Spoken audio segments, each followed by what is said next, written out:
Ladies and gentlemen, good day and welcome to Gland Pharma Limited Q4 FY23 earnings conference call. As a reminder, all participant lines will be in the listen-only mode, and there will be an opportunity for you to ask questions after the presentation concludes. Should you need assistance during the conference call, please signal an operator by pressing star then 0 on your touchtone phone. Please note that the conference is being recorded. I now hand the conference over to Mr. Sumanta Bajpayee, Vice President, Finance and Investor Relations. Thank you, and over to you, sir.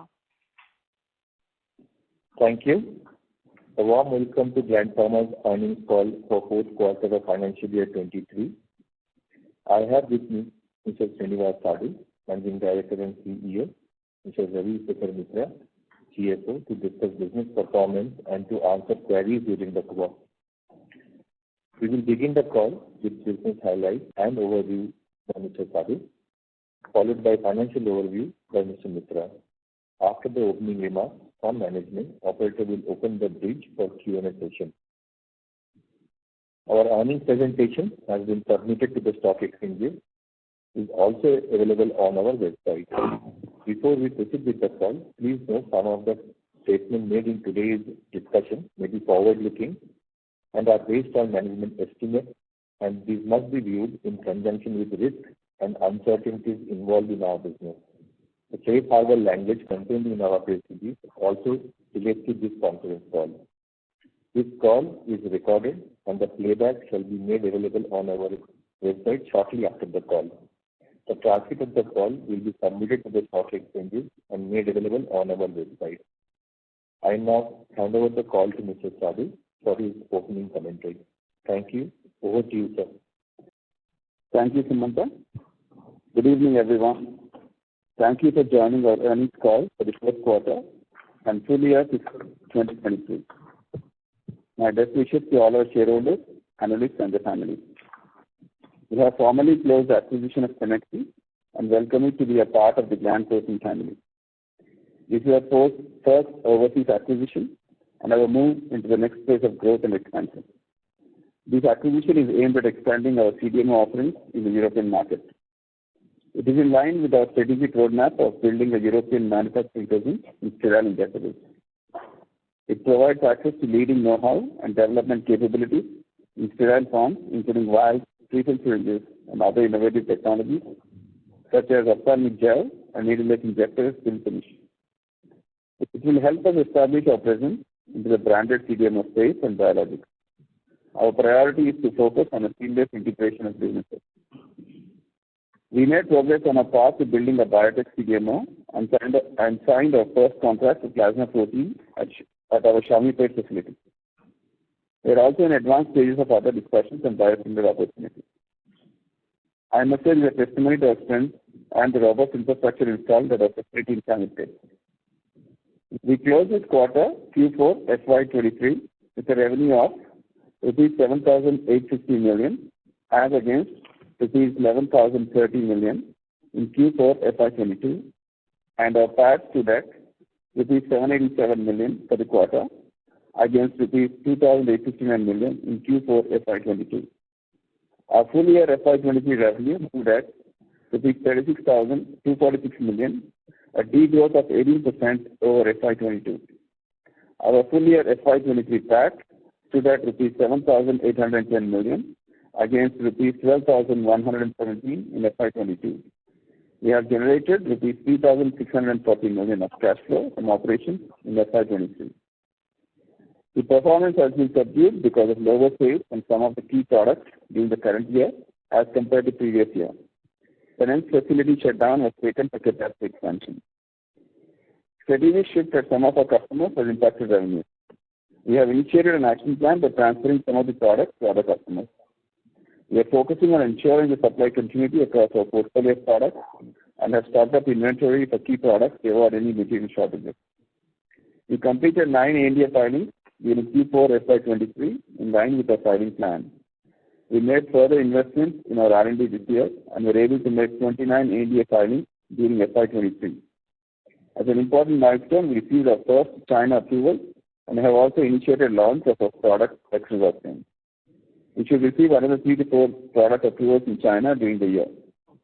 Our progress on the complex portfolio is also going strong, and this year we filed complex products during the year.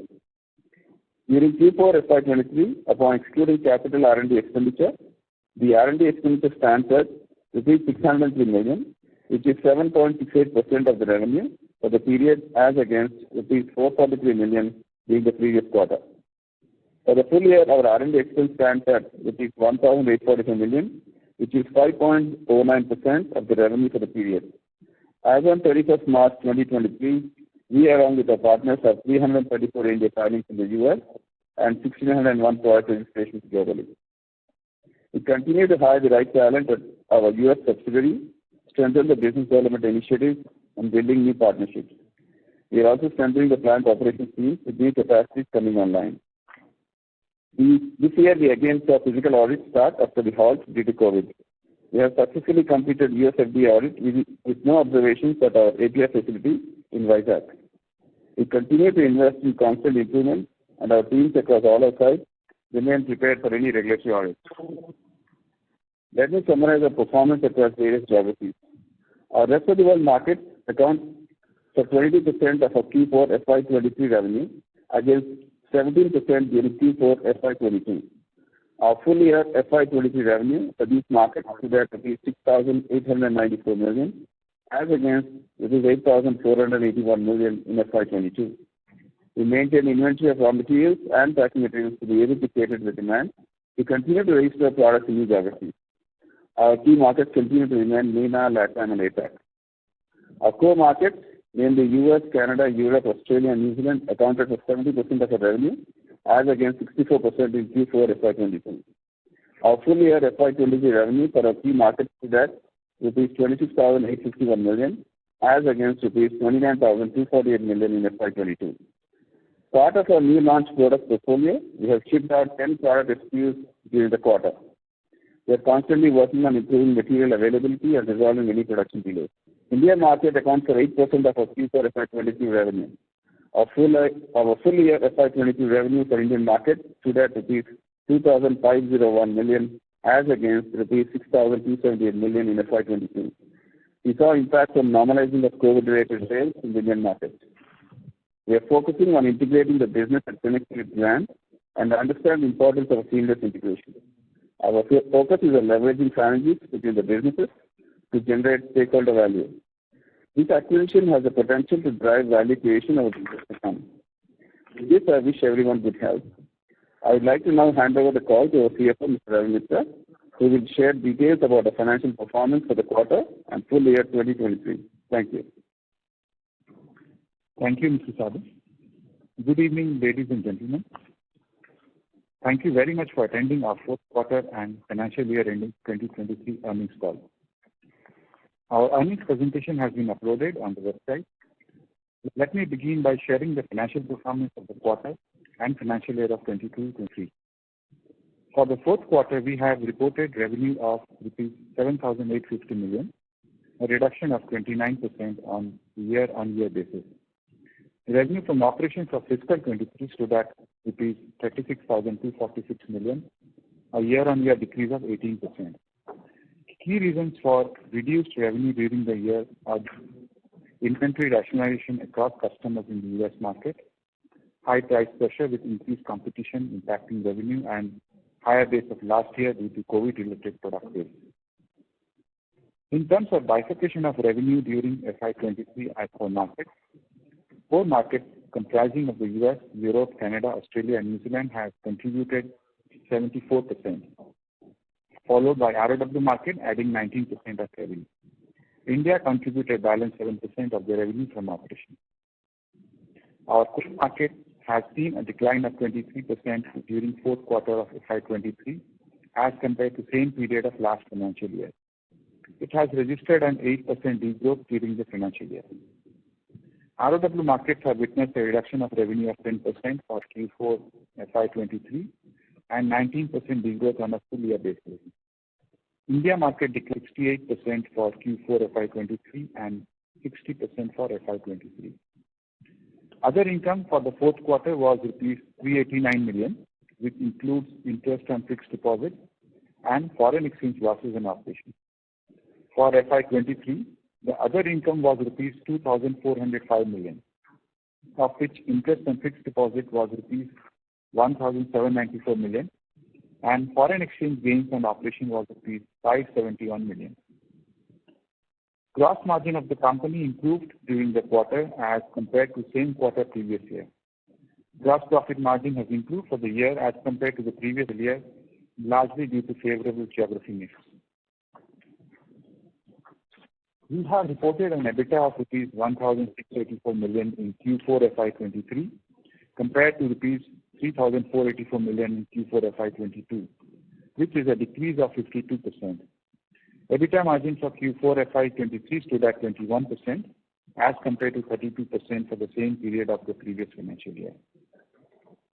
EBITDA for the full year ended March 23 was rupees 10,248 million compared to rupees 15,102 million for the previous financial year, a decline of 32%. We have reported EBITDA margin for FY23 at 28% as compared to 34% of previous financial year. Power and fuel costs have gone up 17% in Q4 FY23 and 31% in full year FY23 due to increase in power tariff and oil and gas prices. Employee costs have increased by 9% in Q4 FY23 and 19% in full year FY23, largely due to additional headcount to support the new production lines in Pashamylaram plant and the bio-CDMO facility in Chamitpet, as well as the annual increment impact. Other expenses increased by 11% during FY23 as compared to the previous year, majorly due to the increase in professional fees paid for the M&A. The total R&D expenses for the financial year 2023 was rupees 2,014 million compared to 2,273 million for the previous financial year, which is a decrease of 11%, which stands at 5.6% of the revenue. R&D expense for the fourth quarter was rupees 678 million, which is 8.6% of revenue, compared to rupees 559 million in the previous financial year. The increase in R&D revenue expense is due to the higher number of ANDAs and DMF filings during the fourth quarter. The higher percentage of revenue is due to the lower revenue base in Q4 FY23. Our net profit for the fourth quarter was rupees 787 million, reduction of 72% compared to Q4 FY22. During the financial year 23, our PAT was rupees 7,810 million, which is a decrease of 36% as compared to last year. We have reported PAT margin of 10% for Q4 FY23 and 22% for full year FY23. Subsequent to year end, one of our customers filed for Chapter 11 bankruptcy in US, and hence we have provided the outstanding balance of 565 million rupees and has disclosed as an exceptional item. Our effective tax rate was at about 29% in the fourth quarter and 26% for the fiscal year 23. Though the gross profit margin improved over the previous year, but due to meaningful reduction of revenue over the same period had negatively impacted EBITDA and PAT margins.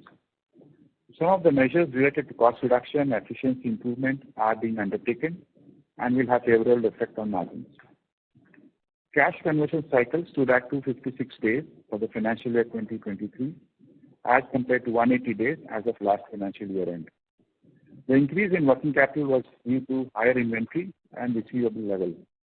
Increased receivable and inventory days have pushed the overall cash conversion cycle. We are actively monitoring both our receivable and inventory position for improving our working capital and operating cash flow. Total capex incurred during the financial year ended March 31st, 2023 was rupees 2,230 million, used for increasing API and formulation capacities. We are adding new capabilities for combi line, for microsphere, additional bag line, and layers for the penin block in Pashamylaram facility in Hyderabad. Our ROCE on ex-cash basis as on 31st March 2023 stood at 17% and fixed assets turnover at 2.6x for FY23. As on March 23, we had rupees 37,707 million of cash, part of which we have utilized subsequently for Cenexi acquisition. As we have completed the acquisition of Cenexi, we are now moving forward from pre-closing activities to post-acquisition integration stage. We are gearing up for the dedicated efforts for seamless integration of both companies and realization of synergistic benefits. On this direction, apart from forming a dedicated team for PMI from both Gland Pharma and Pharma, we have also engaged with a global management consulting firm. With this, I would request the moderator to open the lines for questions. Thank you. Thank you very much. We will now begin the question and answer session. Anyone who wishes to ask a question may press star and 1 on their touchtone telephone. If you wish to remove yourself from the question queue, you may press star and 2. Participants are requested to use handsets while asking a question. Ladies and gentlemen, we will wait for a moment while the question queue assembles.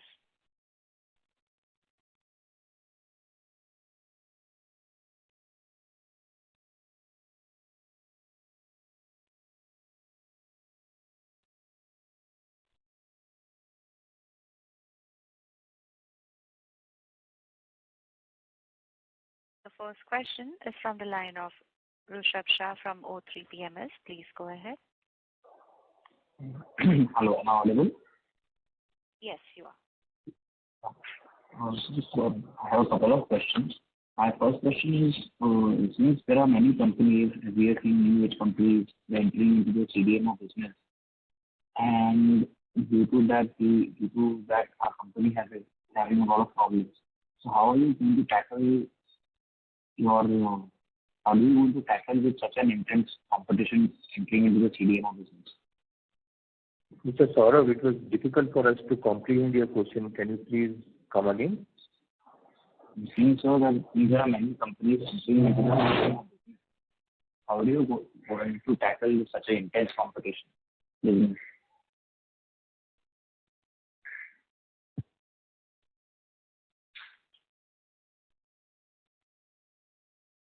Members of the management, were you able to hear the question?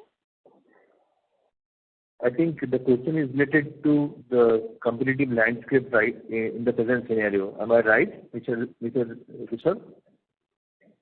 So my question is, in the new companies entering into the CDMO business, how are you going to tackle with such an intense competitive environment?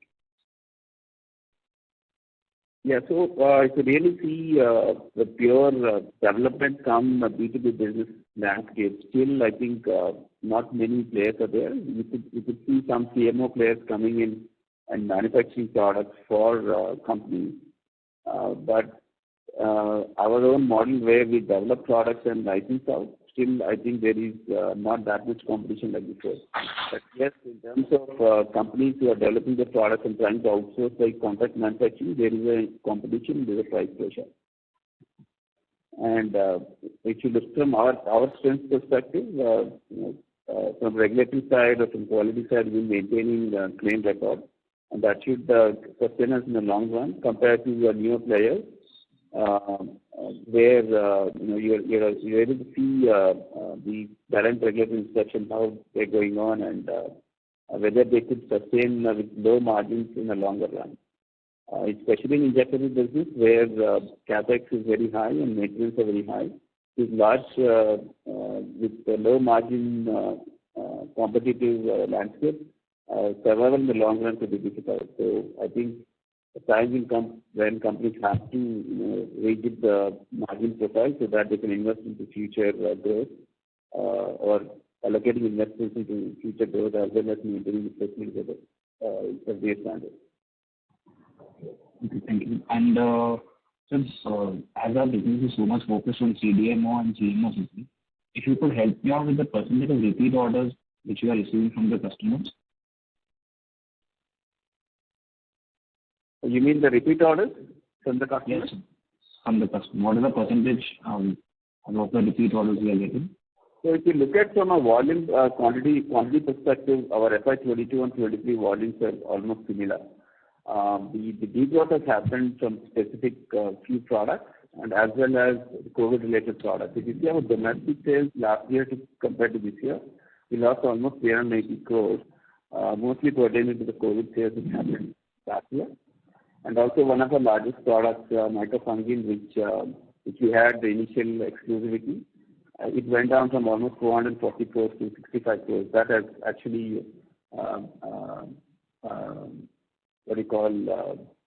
beaten the numbers a bit because we lost about 370 crores there. So these two main factors have contributed to the degrowth of 750 crores. But then there are also products where we have grown, products like Gatapan and we doubled our revenue. There is also a degrowth in heparin. Again, that was a COVID-related product. So in terms of the degrowth has happened specifically for 3 of our major products which got hit. I think it's a combination of COVID as well as the exclusivity what we got on the product. But on the majority of the products, still we are able to maintain that unit. While there is a pressure on prices, still the units have gone up. If you really see the breakup of the revenue bridge, what you see, normally our new product launches help us to grow about 10%, but this year it only contributed 3%. That shows a bit of competition in the market when we launch a product. So that has not contributed substantially. It's a combination of what products we sold, also the competition at which people are launching at the patent expiry date. Okay, and sir, since the majority of your business is in USA, what do you think about the growth in India? Are there any plans to grow to India? Again, so that's been a plan, but if you see now we are focused on injectables, and most of the injectables in India are tender-driven business. Also, a lot of products come under price control, and with the facilities what we run, it's very competitive in terms to compete in this space. While we are looking at some opportunities specifically on margin-driven products, but because most of the portfolio falls under the controlled price control, so that's been a deterrent for us. If I could squeeze just one more in. Sorry to interrupt here. I would request you to please come back in the queue. The next question is from the line of Kartik Mehta from Clay Capital. Please go ahead. Yeah, hi. Thank you for the opportunity. I just want to understand in terms of base business, well, there will always be competition, and it's not something which we don't see in the industry. What is your assumption for reaching stable rate of revenues per quarter, even if it is on a half yearly or an annualized basis? The problems which you mentioned in terms of competition, new products not competing more, we need to get some color from you from the perspective of are there new products which will compensate for this while your gross margin continues to remain where it is? What is it at the expense side, or is there any large product which you expect? And also in terms of the broad revenue guidance, in terms of the fact that you will also be acquiring, you will also be integrating an asset.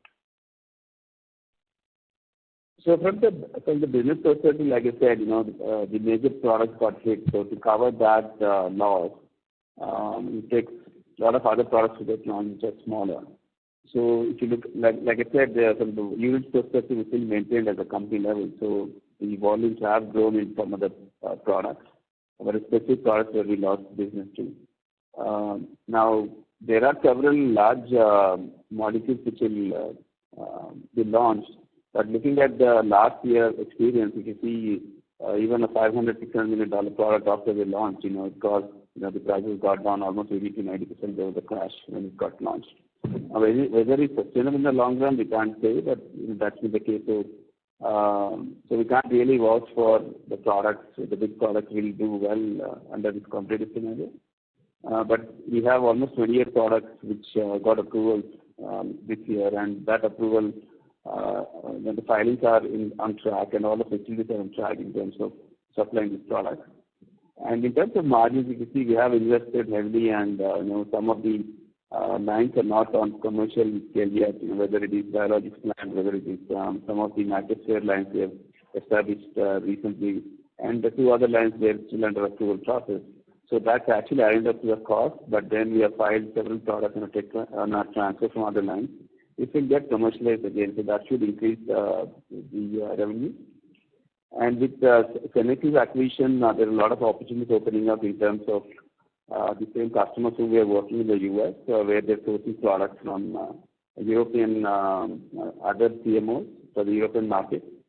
We are working with them how to shift those kind of volumes to either the Cenexi site in Europe or fill bulk in India and then move there. So in the longer run, we see the business is strong with the kind of portfolio we have and with the kind of distribution and contracts we have across the globe. But there are headwinds in the short term, like we said. But it's getting stabilized when we do such large molecule and get taken hit of force because it does take few other products to take it lower, and that's what we're working on. Would you want to give some color on the broad revenue guidance, combined entity, if not for, if possible, throw some color on the China approval and the opportunity, if any, that comes in, that one can see in the revenue upside in FY24? So Karthik, Sumanta this side. So we have taken a kind of a conscious position given the volatility into the market as well as our past experience on the product. We refrain from giving any kind of a direction either on the top line or on the margin profile side of it. That is point one. Also, I'd like to highlight here that in the previous question was indicated 380 crore of thing. This is an assessment, this is an assumption, because of some of our products being used for COVID and non-COVID as well. So it is not like a verified number, just for clarity of everyone. It is assessment, management assessment could be kind of an impact of the domestic side of it. Yeah. Okay. So without talking about the guidance, any color on the business, and I'm not talking here in terms of the numbers, product approval likely for launches in this year and next year? Thank you. So next quarter, we have almost 11 to 12 products which are getting launched. Like Mr. Ravi said in his speech, we have a customer who's going through the bankruptcy process where we are trying to move those products as well to the customer. There are also several opportunities where, because of the pressure, large customers are transferring their products to our side, so which could see some good business in terms of unit and numbers in the second half of this year. China in particular, would you want to just probably highlight? It's too early to comment on the numbers. I would say the first is what are the numbers in terms of the number of launches? We have an idea about how the market is. We're launching one product. This quarter. We just shipped out, and then 3 or 4 products are expected in the next 9 months. Thank you. Yeah. Thank you. The next question is from the line of Prakash Agarwal from Axis Capital. Please go ahead. Yeah, hi, good evening. Just on the current status, you mentioned, Q4 has been impacted by closure of some lines, the penance. So what is the current status of all the lines during this quarter and next 3 months? Do we expect more closures, and the earlier ones have been resolved? If you could clarify that. So the past quarter we have, as a part of a capacity expansion, we have closed the FY23 line, which is because we are not able to cater to the demand. So we added one more line to that. So May 15th, we have opened up that. So the commercial production started again on that line. So that's the only line which got shut down. That's specifically to add one more layer because we've been contemplating that for a while and we're not able to meet the demand, so we took that call. So one more line has been added apart from the one line which has restarted from May 15. Is that right, or? We had 2 layers before. We added one more lyophilizer to that line. So that's why we have to take a shutdown. Okay. So now 3 lines are operational is what I understand. 3 layers, yeah, correct. Okay, lovely. And in terms of, you mentioned about, last quarter, you will not mention about guidance, but I'm trying to understand that gross margins are there. inventory rationalization is largely done by the customers, or you think there is more inventory in the system? I think a few products, I think one more quarter it will be there that most of the customers have rationalized. And that's the reason, while the end market volumes have not come down for us, for most of the customers.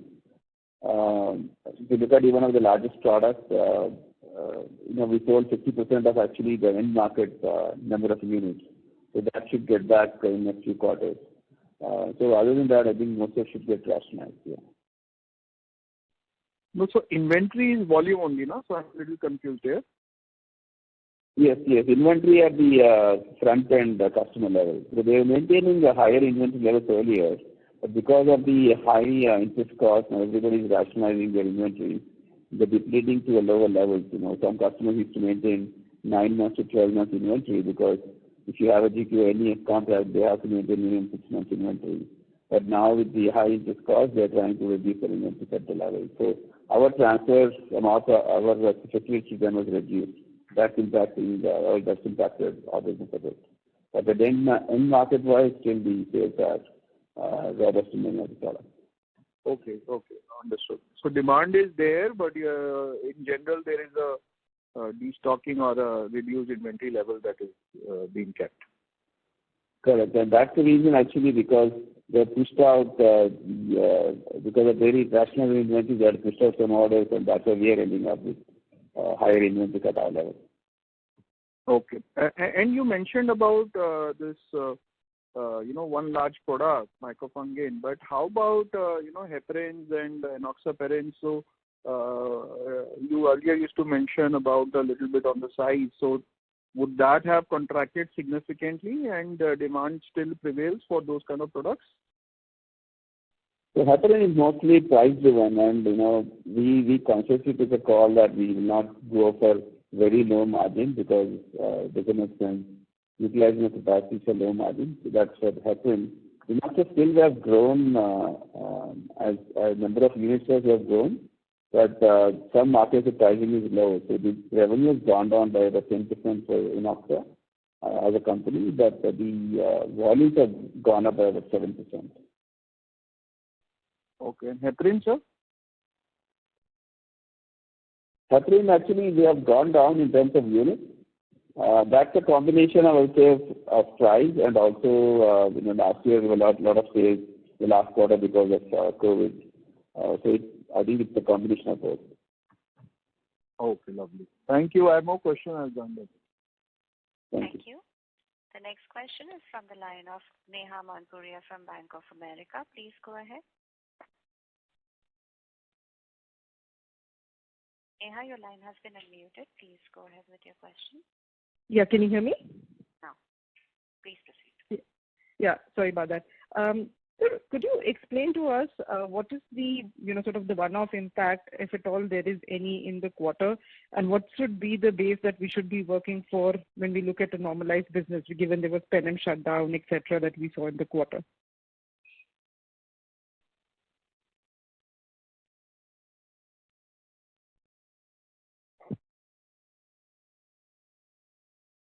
Hello? Management, we are unable to hear you. So on the revenue side, I think the one we called out is that Penem line shutdown. So that should be around 30-40 crores, which is impacted. And I think on the others is also the RW and all what you mentioned is seasonality. On the expense side, we had spent a bit on the M&A for closure. Understood. So even if I were to adjust 30-40 crores, when you say seasonality, does it mean that some of the sales have probably slipped into, the first quarter as against last quarter? Yeah, it could be last quarter or the next quarter. For example, one of our the RW tender, which is supplying substantially. So those quantities, some going the next quarter and new tender coming up, which you participated now. So because of that, there's a shift in which quarter it got sold. Okay. So there could be some bit of it which comes back in first quarter or second quarter. Yeah, correct. Okay. But overall, we haven't lost any tenders in our ROW market versus last year, right? Or let's say versus last quarter. Tenders, no, we have not lost the tenders, but we, like I said, heparin, we intentionally reduced our sales because the margins are pretty low for that, and compared to the cost of holding those inventories and committing to the volumes larger, for a longer period of time, it's a lot more riskier because the margin profile is low for these supplies. So we stayed away from that. But otherwise, from a tender perspective, we are not lost money. Understood. And I think in the opening comments you mentioned about strategic shift at some customers. Could you quantify? Are there certain customers that have stopped taking supplies from Gland, and therefore we are looking for alternate supplying these to alternate customers? Is there some amount of lost sales that we have seen because of these strategic shift that you're talking about? So one customer has shifted almost 14-15 products, exited this market, but that's not an immediate. So they did give us time. So we are actually already shifted some of these products to another company, and a few more to be shifted, but they continue to have those 3 or 4 larger products, still continue to sell those. The other company which we mentioned was going through the file of bankruptcy. It's in the public domain. So that those products are still, they are going for liquidation. If somebody buys them, that business will continue. Otherwise, whoever buys it, that business should move to them. So that we are not yet clear how that business goes. But that's the only, I think, business where we don't have clarity yet. And, would you be able to quantify in the first case the 14 to 15 products? What is the size of that in terms of, number, for us to understand how this will move? The customer which gone to the bankruptcy? No. The 14 to 15 products that you mentioned, the customer shifted to another player or has shifted out from that. That's already been shifted. Most of the products have already been shifted and getting relaunched the next quarter. So we can't really quantify yet on how that goes, but we're pretty confident of that business doing okay. Okay, so that will come back in the subsequent quarters for us as we shift it to other customers. Correct. Understood. Okay, thank you. Thank you. The next question is from the line of Shyam Srinivasan from Goldman Sachs. Please go ahead.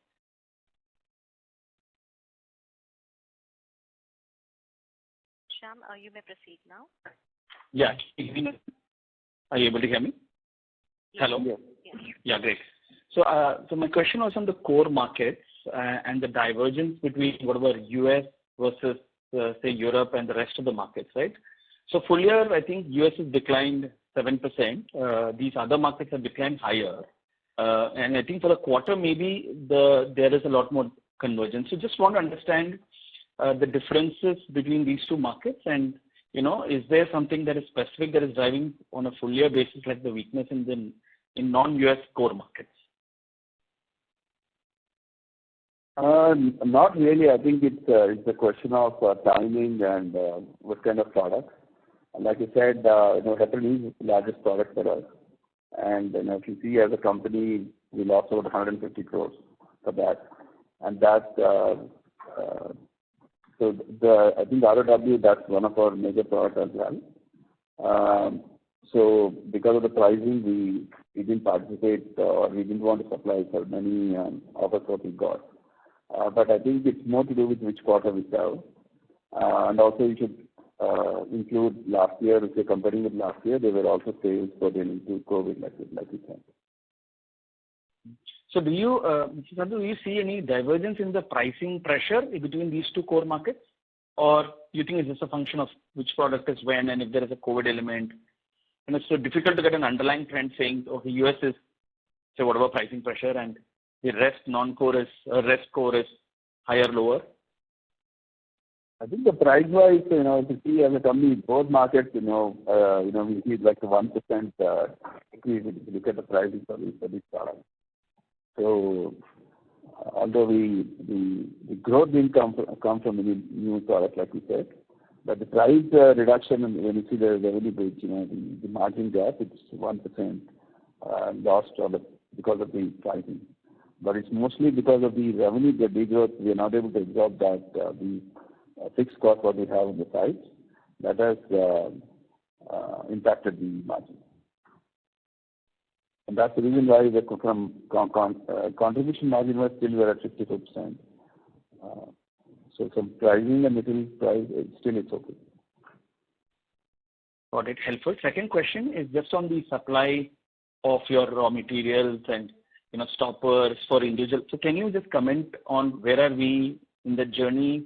Pre-filled syringes, stoppers. Do you face any constraints today? And if you were to look at fiscal 24, you've also talked about inventory for both finished and I think raw materials being higher. So are we good on that, and we shouldn't see a supply shock like what we saw last year?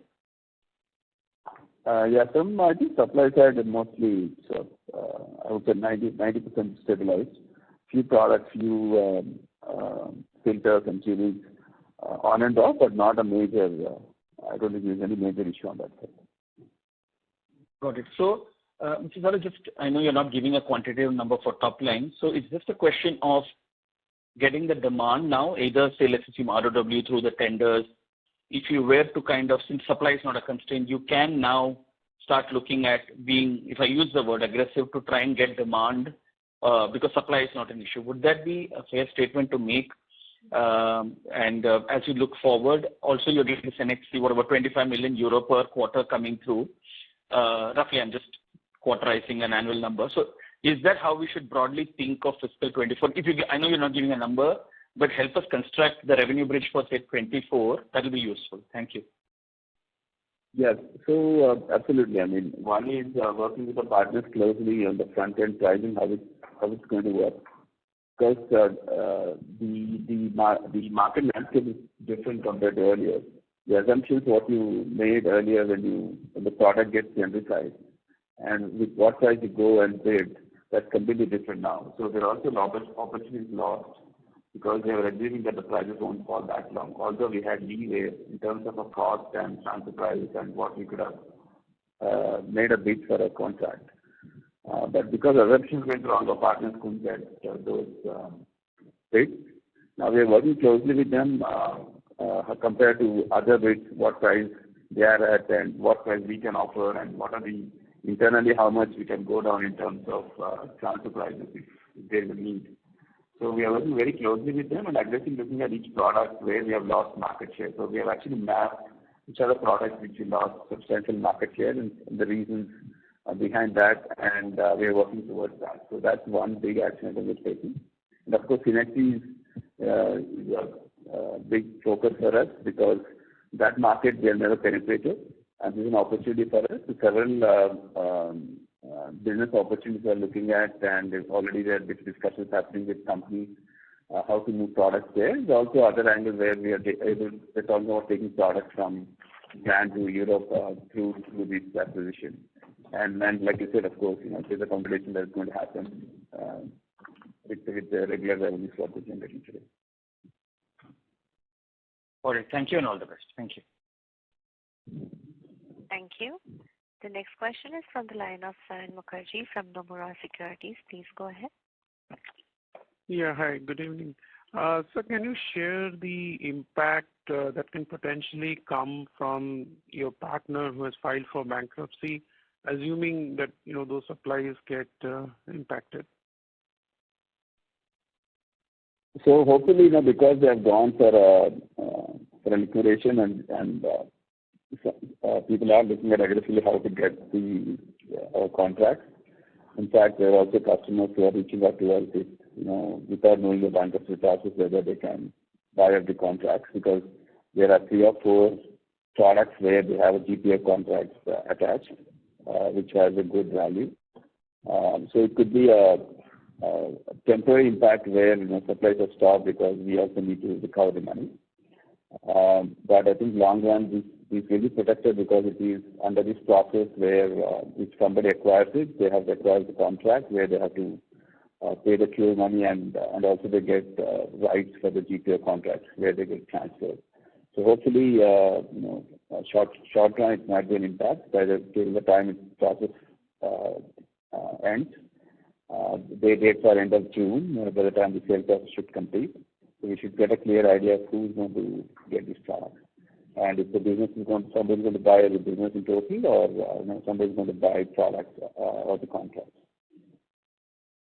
So I'm just wondering, in case, in the interim you're not supplying, right? So somebody else is probably meeting the demand at this point. And if that is the situation, then why would someone buy those assets? Because the value would keep eroding as time passes. So the business has not stopped. While they have removed a lot of people, they still kept the quality, regulatory, and commercial staff. And there's also inventory lying in the channel. So that's been supplied. So they have inventory of almost 4 months or 5 months. So that's not a problem. So there's no stoppage of business. Business is running as usual. It's just that the receivers are going into escrow account where we get our full cash. So that's not an issue. And sir, you're not sharing the number, but is it a meaningful number in the sense, is this one of the large partners that you have?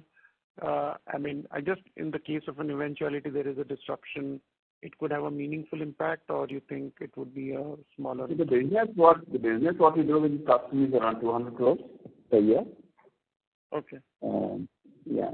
And then we are pretty much confident that it's not 100%, at least 70-80% should come back, at least for the products where they have GPO contracts in place.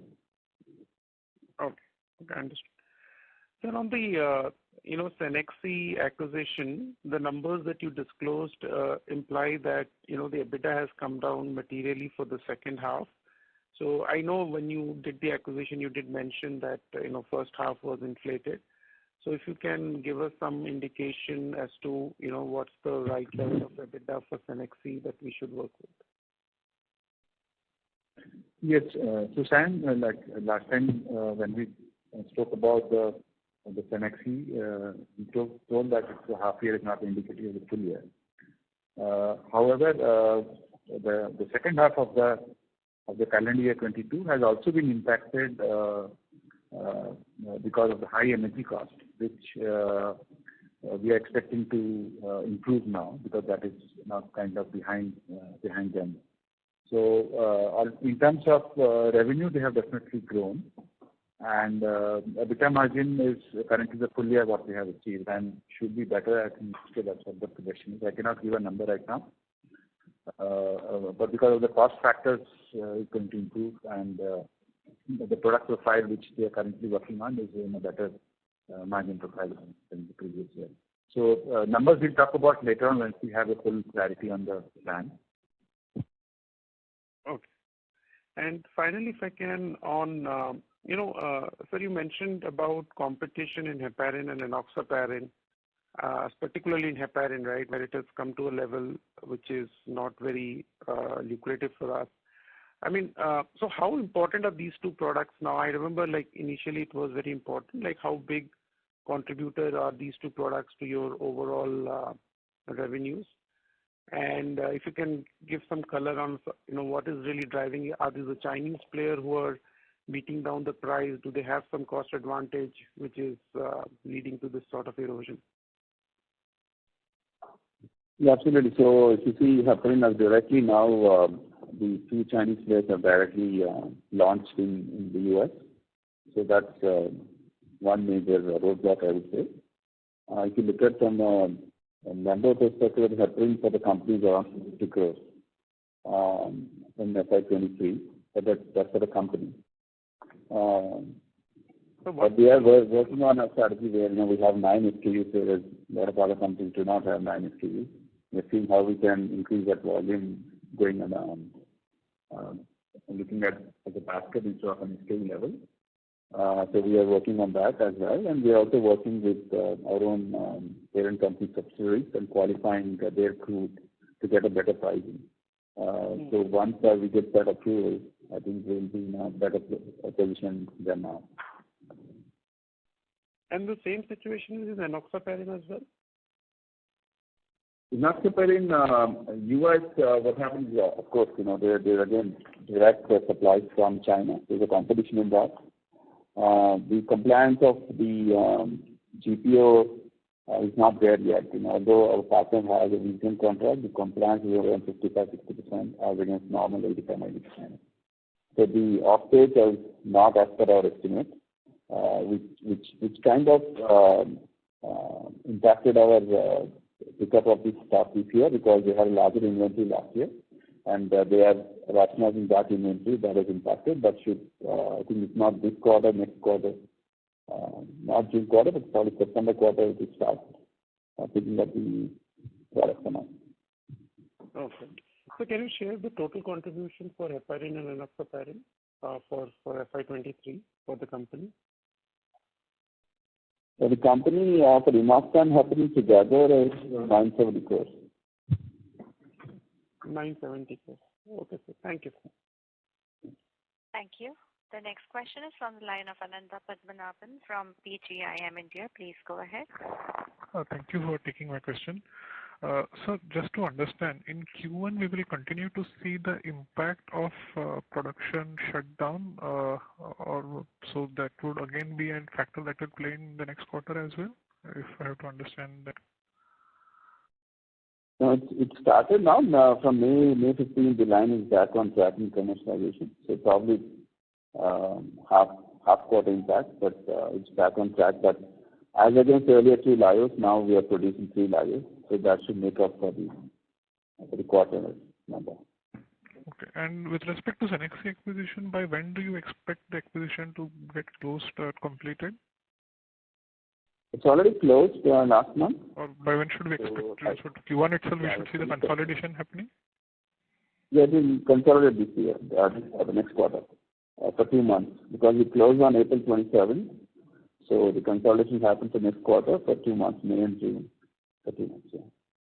And sir, heparin and enoxaparin for FY22, how big were they? Contribution of heparin and enoxaparin for FY? Around 1,100. About 1,100. 1,100. That has 1,200. FY20. Yeah, correct? FY22 was 1,200 and FY23 is about 980. 970 to 980. Yeah. Okay. And in US, do you see in terms of the pricing pressure, or in terms of there are some news flows of some key players, facilities getting impacted because of because of regulatory action? Are you seeing any impact of the same in terms of customer inquiries for newer contracts or in terms of demand? So the volumes of several products have gone up because of this. The pricing has not gone up that much. But we had some of the products, the volumes have gone up. And I think more and more we are getting queries on certain products. Okay. Thank you, sir. I have a few more questions. I'll come back to the queue. Thank you. The next question is from the line of Pinopati Parampil from Elara Capital. Please go ahead. Hi, good evening. Just a clarification on your inventory levels. It seems to have gone up significantly worldwide. Yes, like I said, because of the cut down of inventories at our partner level, so it got pushed out by a few months, and that got added up at our end. And because of this situation of last year, we're trying to keep up a little more inventory than usual. And like you said, for heparin and enoxa, there's a lot of inventory with us. One is anticipating the pickup from next quarter onwards. The other is, we don't want to sell at a low price. So once, I just talked about how we want to manage US situation. Once that gets finalized, then we will start utilizing that. But yeah, we are focusing on that and seeing that how to reduce that inventory for sure. Okay. And this customer who has filed for bankruptcy, did their takeoff from you decrease significantly in Q4 compared to Q3? Not big way, but I would say probably 25-30%. Because we actually started reducing supplies, looking at the receivables, to reduce the receivables. So we kind of reduced the supplies. Yeah. Understood. And the other customer who exited the business, when did exactly they stop taking products from you? Which quarter was that? It's this quarter, the previous quarter, and but we have already transferred those products and getting launched the coming quarter. So some are getting launched in June and some are getting launched in July. Yeah, sorry, but when did they stop taking products from you? Was it 4Q or 3Q or 2Q? 4Q, last quarter. Okay. Okay, thank you. Thank you. The next question is from the line of Sameer Baisiwala from Morgan Stanley. Please go ahead. Yeah, thank you very much and good evening, sir. First of all, what was the profit share for the quarter and for the full year?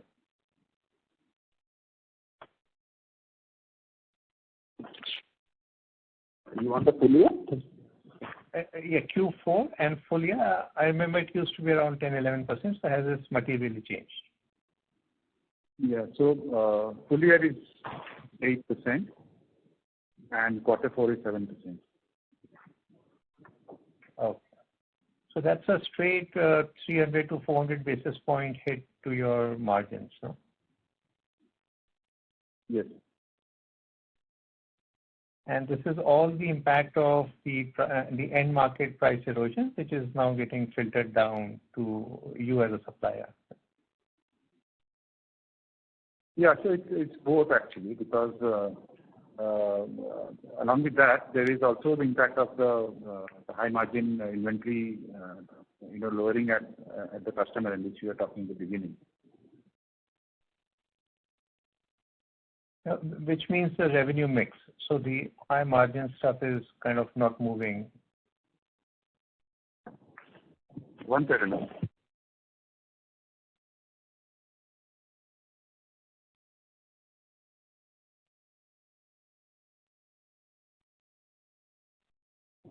Yeah, so and the product mix also. So like products like mica has high profit share. So where do you go from the 7% now if you look out in the future? Is this a new level or you think you're going to get back to your previous levels?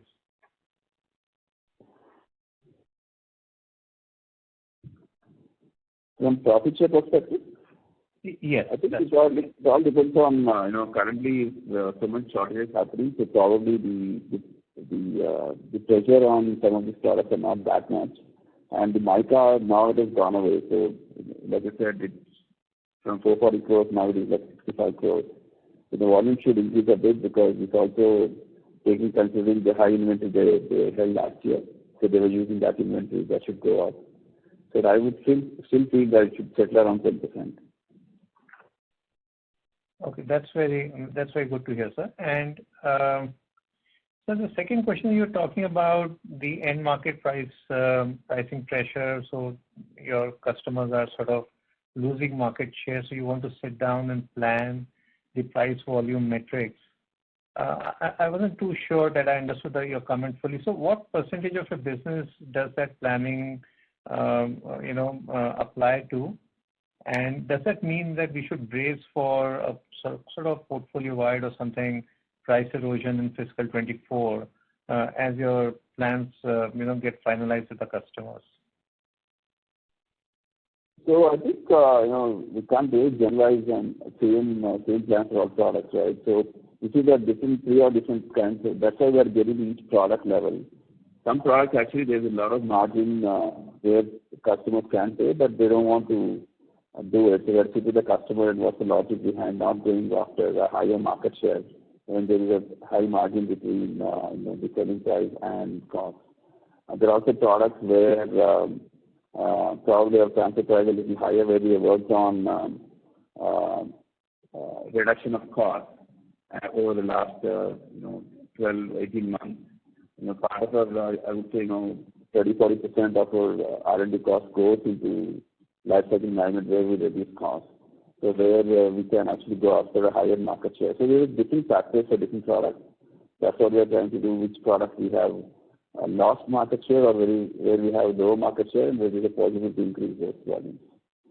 So there's no one solution to all products, but each acts differently.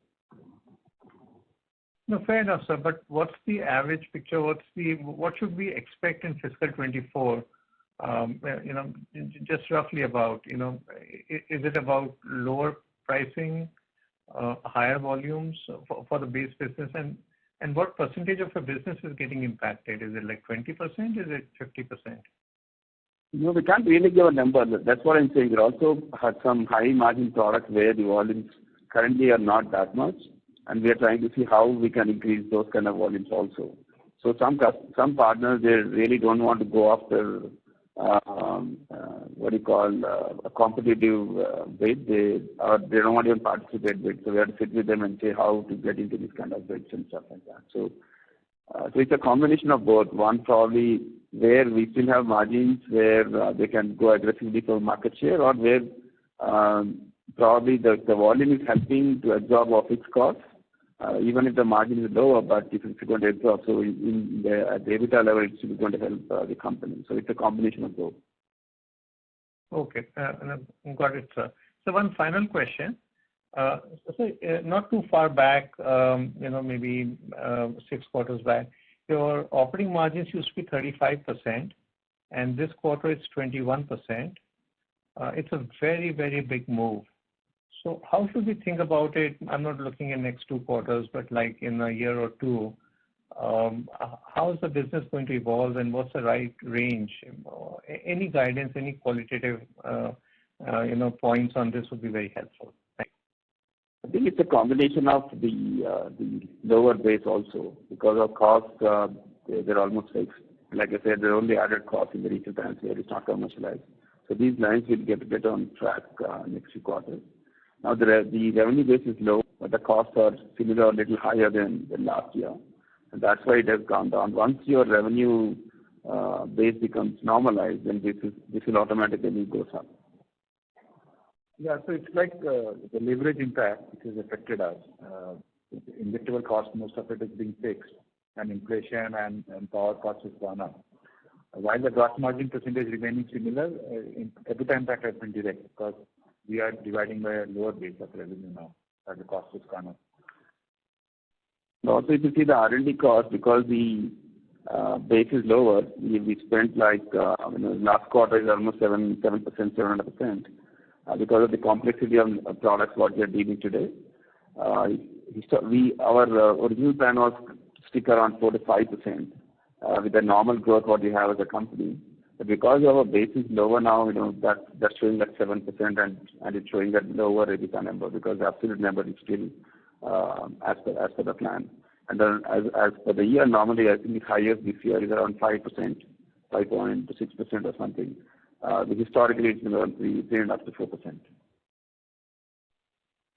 Okay, got it, sir. Thank you so much. Thank you. The next question is from the line of Alankar Garude from Kotak. Please go ahead. Yeah, hi. Good evening, everyone. Sir, in the past, we used to be quite confident of the growth trajectory in ROW.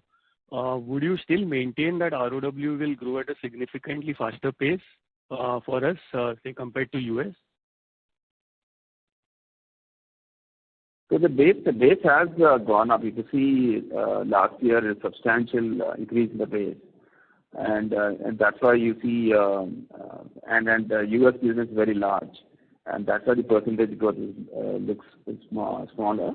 But the efforts are there how to increase the growth in especially the Asia and MENA markets, where we see substantial opportunities opening up there, even compared to LATAM. Understood. And sir, has there been any meaningful change in the gross margin profile across geographies in the past 1 year? Because I remember a couple of quarters back you had talked about ROW margins being significantly lower than US, as well as the other regulated markets. I think it's in the similar range it used to be. In fact, the price pressure in US was larger, whereas other markets it's still, except 1 or 2 products, but mostly it's been stable. Understood. And sir, final question, quite similar to the previous question. As we go back and here, we were guiding for about 20-25% top line growth with a 35% EBITDA margin for FY23. Now versus that, we have delivered about 18% drop in sales with about 28% EBITDA margins for the full year. So while we are not giving a numerical guidance, would it be fair to say that structurally this is the new normal now, or we are very close to the new normal now? I can't really say that because, like I said, it's been a very dynamic situation out there. With the high interest rate, people are looking at how much inventory they have to do it. And now the inspection will start happening. We have to see how that's going to play out. We have seen 3 or 4 big players having issues in the US. So is it going to come back to maybe 4 years back where the companies had these kind of issues? Or is it going to settle? It's very difficult to tell. We have to see is how strong from the company perspective, from regulatory perspective, from quality perspective, from development pipeline perspective. We're doing the best what we can, and we're filing more than actually what we were doing before. We're always guiding around 23, 24 ANDAs. We filed 29 NDAs.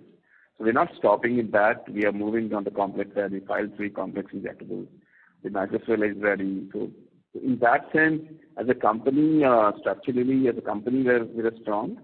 And I would say, better than a lot of other companies are going through this process. Now, from market dynamics, we have to wait and watch because of the competition, and some are exiting the market. So naturally, it could be shorter impact for us, but the same people maybe we're importing the products from others and selling in the market. So there, the competition has reduced. So either, one way it might be disturbing for us to see that some business is lost. Positively, we are thinking, well, let's see positively, they're also exiting several other products where they're more competitive for our own products. So probably, there's an opportunity for us there. So it's a give and take. There could be a temporary issue with us, but in the long run, if the competition is going down or exiting the market, so, positively should think that maybe it's going back to 3-4 years ago where there were lesser competitors with these guys exiting the market. Okay, sir. Thank you and all the best. Thank you. The next question is from the line of Parth Shah from Bernstein. Please go ahead. Hi, this is Nitya. Thank you for the opportunity. One question on the line shutdown. So we saw an insulin line shutdown earlier in the year and then a penem line shutdown. Are these planned line shutdowns or unplanned ones? Why, given the substantial nature of these shutdowns, is this something that can be communicated to the market in advance? And what can we expect next year? Are there any planned shutdowns? So from the tenant's perspective, this line, we've been contemplating, but it was we've been holding up because of the supply situation. We didn't want to disturb the market for a while. While we have put up the LIO, but we never connected to the line. But if you see our own, the Atapana product, we have doubled our revenue last year. And there's an opportunity to grow there. So we thought, we'd take one-time hit, but then there's an opportunity out there to take it. And that's the reason why we took that call and took the shutdown. So it was the timing was not very clear when we wanted to do it, but we did that. So I think so that was the reason. So, but in the near future, we don't have plans to take a shutdown, at least a planned shutdown. Unplanned, of course, we don't know. Got it. Thank you. The next one on heparin, I didn't quite comprehend your comments. So last quarter, you had mentioned that at least from a U.S. perspective, the demand was still intact. And your ability to supply was what was constrained because of the coated stopper non-availability. Is the U.S. demand still intact? And have you solved for the coated stopper issue? And will we see heparin in the U.S., the revenues from heparin in the U.S., will it be back in FY24, or how should we think about it? Heparin in the U.S., the impact was, like I said, in 9 codes, 30 ml is the largest code what we sell. And that's continued to sell. So that stopper issue has gone away. So we supply now, so that's happening. But we are not selling too much of the other codes. That's why now we are focusing on how to get back into the other 7 or 8 codes to increase that business. The revenue impact for heparin has come more from India and ROW in this year. Got it. And one quick one on enoxaparin. So enoxaparin, again, last quarter you had mentioned that your run rate is approximately $50 million. And as the rest of the hospitals as well convert to your product, that can potentially go up to $70 million. Do you still anticipate that to happen in FY24? So Nitya, that's what I told, the compliance, what we thought of getting to 80.90, the compliance level is going around 55%. So the estimated volumes around 23 million, that is standing around 16 million. So the efforts are made how to increase that compliance. So the partner is discussing with the GCO because that's not a chair thing that you only have 55%. So that's work in progress. But as of now, the forecast is like around 15-16 million as against 23. Understood. If I might just squeeze one very short one, do you anticipate any substantial increase to the cost items in terms of any investments, plant-related investments you anticipate to make in FY24, or are most of the costs in the P&L already? So P&L costs are all taken in. There's no incremental cost which will come up because of new plant coming into commercialization. Thank you so much. Thank you. Ladies and gentlemen, that was the last question for today. I would now like to hand the conference over to Mr. Samarai for closing comments. Thank you everyone for joining us today. We appreciate your participation during the call, and we request if you have any clarity, please reach out to me. Thank you again. Good night. Thank you. On behalf of Gland Pharma Limited, that concludes this conference. Thank you for joining us, and you may now disconnect your lines.